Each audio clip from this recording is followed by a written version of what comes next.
For the first time in 2 decades, countries around the world agreed in principle this weekend to reduce their rate of greenhouse gas emissions. The accord reached in Peru breaks a long impasse and lays the groundwork for a crucial meeting next year. But nations have until next spring to spell out specific plans, and very few ground rules have been set. Back in Peru, the conference wrapped up, but there's now anger over what happened to an historic site in that host country, leaving potentially permanent damage. Jeffrey Brown was in Peru and just returned with this report. A giant picture called a geoglyph of a hummingbird, etched in stone and sand by ancient Peruvian peoples. It's a small part of the vast complex called the Nazca Lines, a World Heritage Site that's entranced and mystified people into our own time. But according to Peruvian officials, this footage, shot by a drone and provided to the PBS NewsHour, shows something more. Evidence of extensive damage to the site that could now become used in a legal action.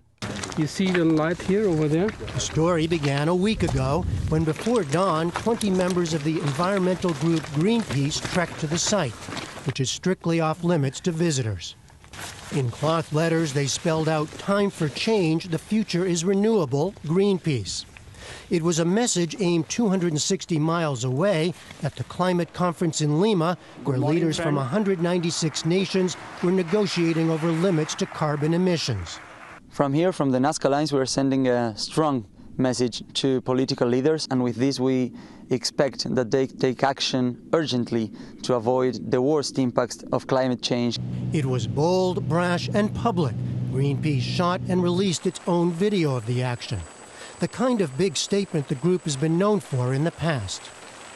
Greenpeace also, for example, projected a message promoting solar energy on a mountain overlooking the world-famous Peruvian site of Machu Picchu. Greenpeace may have intended one message, but this quickly mushroomed into an international incident, one that Peruvian authorities here took very seriously. To have a group of people, irresponsible, childish, ¿no es cierto?, to lay out a message in completely disrespect for the law, no, and absolutely disregard for what they were actually damaging. No? I was in Peru last week as this unfolded, at another of the nation's important archaeological sites, Chanchan, where I spoke with Luis Jaime Castillo, Vice Minister of Culture, and himself an anthropologist. What was your reaction to the Greenpeace action? Well, first, I think indignation, no? Because these happen under circumstances that are completely unacceptable. No? Then a little bit of sadness, because Peru has really prepared for the COP, for this World Summit on the climate change summit. Castillo told us that a delegation from Greenpeace had come to him with an apology, but it wasn't enough. But to tell you the truth, I don't care for that. I mean, I care for basically one point. These things were damaged. They have to be returned to their original status. Some people will have to face, criminal charges, because that is unavoidable, and the process has already started. The Nazca Lines have long been a source of wonder, but there remains much uncertainty about their origins and meanings.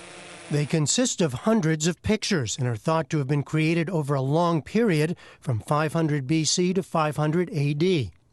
Seen best from above, they at one point famously inspired a theory of extraterrestrial origin, but scholars believe they may have had a ceremonial or religious function. They were drawn, in a sense, by removing a thin patina of dark rocks covering light sand. This is one of the driest regions in the world. The lack of water and winds help preserve the lines for centuries, but they're still quite fragile. When you step on it, you simply break the patina and expose the bottom surface. How long does it take for the nature to lift again all that sand, and expose again and create the patina? Hundreds of years? Thousands of years? We really don't know. When archaeologists do visit, as they did last week to assess the damage, they wear special pads on their shoes to broadly distribute their weight. By contrast, photos taken by Peru's Culture Ministry showed footprints and overturned rocks, allegedly by Greenpeace demonstrators. And the drone footage captures what the ministry says is other damage, the outline of what appears to be the letter C from the Greenpeace message. These horizontal lines that show where the message was laid out and in large paths where the activists walked in and out of the site. I apologize personally to the people of Peru and all those around the world who were offended by our actions. This is not who we are. After arriving in Lima over the weekend to meet with Peruvian officials today, Greenpeace head Kumi Naidu issued a video apology, acknowledging the public relations fallout for his organization. We must now commit our full attention to making amends. I am committed to explore all options to the best of our ability for repairing any damage. Late this afternoon, though, Peruvian Vice Culture Minister Castillo told me by phone that Greenpeace had yet to provide a full list of the international group of participants who are thought to have fled the country. He said Peru still plans to pursue criminal and civil cases to discourage future such actions. I'm Jeffrey Brown for the PBS NewsHour.